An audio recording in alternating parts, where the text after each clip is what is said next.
જય શ્રી રામ. આપ સૌ દર્શકોના મારા ચેનલ તરફથી દિલથી અભિવાદન.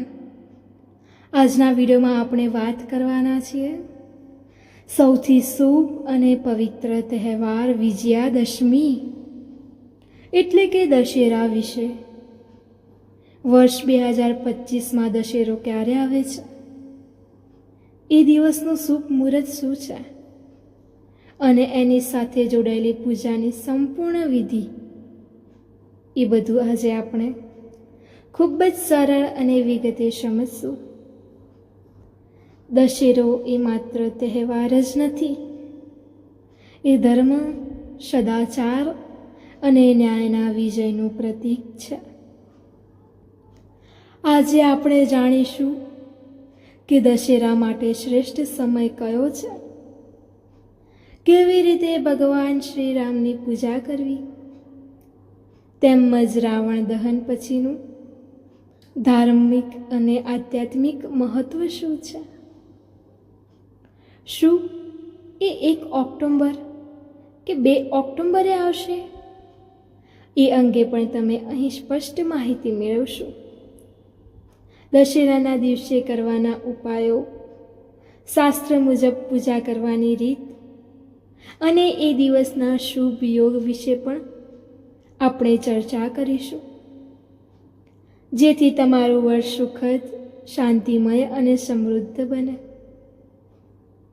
જો તમને ધર્મ, પરંપરા અને તહેવારો વિશે જાણવા ગમે છે તો વિડીયોને અંત સુધી જુઓ અને તમારું જીવન પર શ્રી રામના આશીર્વાદથી પ્રકાશિત બને, એ માટે આપણું માર્ગદર્શન તમને મળશે. ચાલો હવે દશેરાની તારીખ, શુભ મુહૂર્ત અને પૂજાની સંપૂર્ણ વિધિ સાથે શરૂ કરીએ. વર્ષ 2025માં વિજયાદશમી એટલે કે દશેરો 2 ઓક્ટોબર 2025ના દિવસે મનાવવામાં આવશે. એ દિવસે દશેરાનું મુખ્ય પુણ્યકાલ બપોર પછી શરૂ થાય છે અને સાંજ સુધી ચાલે છે.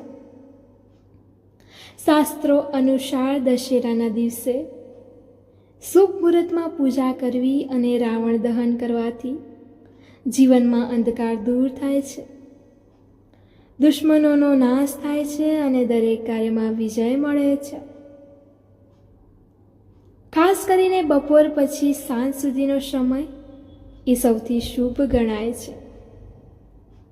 બપોરે લગભગ 3 વાગ્યાથી સાંજ સુધીના સમય સુધી સૌથી સારું મુહૂર્ત છે.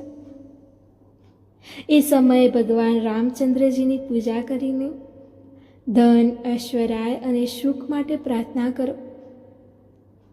દશેરાના દિવસે દાન આપવું, બ્રાહ્મણોને ભોજન કરાવવું અને જરૂરિયાતમંદોને સહાય કરવી એ ખૂબ જ પુણ્યકારક છે.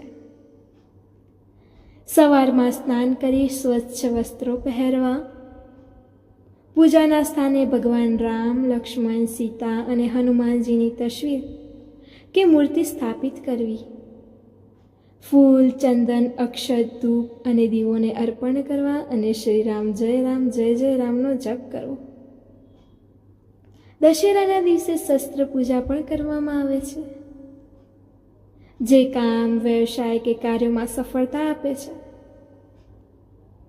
સાંજે રાવણ દહનની વિધિ પ્રમાણે અગ્નિ પ્રજ્વલિત અને દુષ્ટતા પર ધર્મનો વિજય માટે પ્રાર્થના કરો.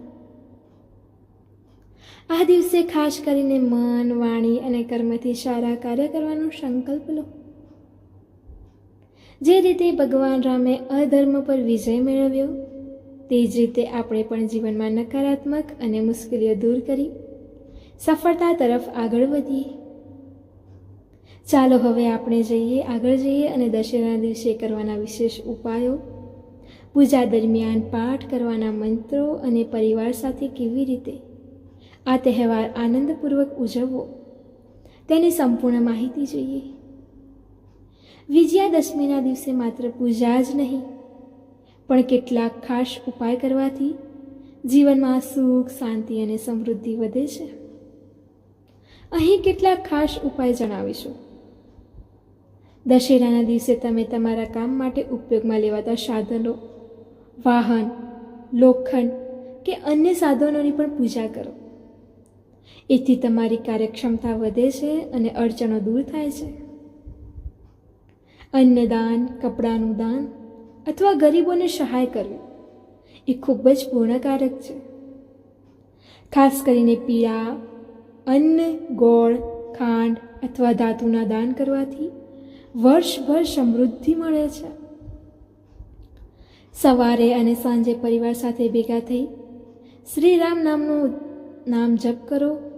દરેક વ્યક્તિ પોતાના દુઃખ, ભય અને ચિંતાઓ ભગવાનને અર્પણ કરી હૃદયથી પ્રાર્થના કરવી જોઈએ. શ્રી રામ, જય જય રામનો ઓછામાં ઓછો 108 વખત જપ કરો. તેમજ ઓમ રામાય નમઃ અથવા શ્રી હનુમાન ચાલીસાનો પાઠ કરવાથી મનોબળ વધે છે. સાંજે સૌ સાથે મળીને દીવા પ્રગટાવો, ભોજન સાથે માણો અને એકબીજાને શુભકામના આપો. બાળકોને દશેરાનું મહત્વ સમજાવો કે કેવી રીતે સદ્ગુણોનું પાલન કરી જીવનમાં આગળ વધવું. સાંજના સમયે જ્યારે રાવણનું પૂજન થાય ત્યારે અધર્મનો નાશ થાય છે એવી પ્રાર્થના કરો. એ સમયે મનમાં દોષ જેમ કે ક્રોધ, અહંકાર અને લોભને દૂર કરવાનો સંકલ્પ લો. દશેરાના દિવસે માત્ર પૂજા પૂરતી જ નથી, પણ મનથી નક્કી કરેલું સંકલ્પ પણ અત્યંત મહત્વનું છે. પૂજા પહેલાં કે પછી શાંતિથી બેસીને આંખ બંધ કરી હું મારા જીવનમાં સકારાત્મક લાવીશ એવા સંકલ્પ લો. હું ક્રોધ, અહંકાર અને દેશ જેવા પ્રદોષથી દૂર રહીશ. મારા પરિવારના દરેક સભ્યને પ્રેમથી સમજાવવાનો પ્રયત્ન કરીશ. હું મારા કાર્યમાં પરિશ્રમ રહીશ અને સફળતા પ્રાપ્ત કરવા માટે આગળ પાછળ દોડતો રહીશ. હું સમાજ અને દેશ માટે સેવા કરવા પ્રયત્નશીલ રહીશ. આ સંકલ્પ લખી પૂજાના સમયે અથવા તમારા રૂમમાં રાખો અને રોજ એને વાંચો. દશેરાના દિવસે લેવામાં આ સંકલ્પ આખા વર્ષ માટે માર્ગદર્શન આપે છે. પૂજા દરમિયાન અને દિવસભર મનમાં રાખેલી આ વાતો આપણા રૂમમાં લગાવી રાખો. હે શ્રી રામ, તમે સદ્ગુણોના પ્રતીક છો. અમારી અંદરની નકારાત્મકતા દૂર કરો. મનને શાંત અને બુદ્ધિને યોગ્ય માર્ગ આપો. અમારી દરેક મુશ્કેલીઓમાં સાથ આપો અને જીવનમાં ધૈર્ય, શક્તિ અને પ્રેમ વધારો. આ પ્રાર્થના સાથે પરિવારના દરેક સભ્ય જોડાઈને નામ જપ કરવાથી ઘરમાં એકાગ્રતા વધે છે. એકતા, પ્રેમ અને શાંતિમાં વધારો થાય છે.